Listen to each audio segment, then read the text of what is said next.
what we kind of advocate for in general is taking an issue-led approach to these phenomena.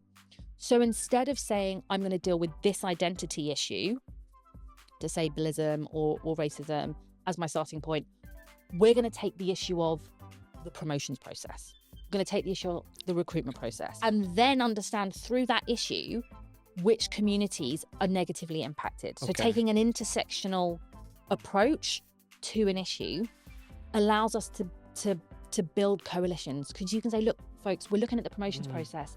It's not working out for disabled folks. It's not working out for folks of colour.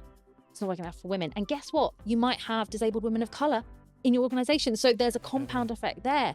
But we're going to work through the promotions process with that intersectional lens. And actually, no one has to wait their turn. We don't have to create a hierarchy of issues, because we're all going to get attended to through this redesign that we're doing.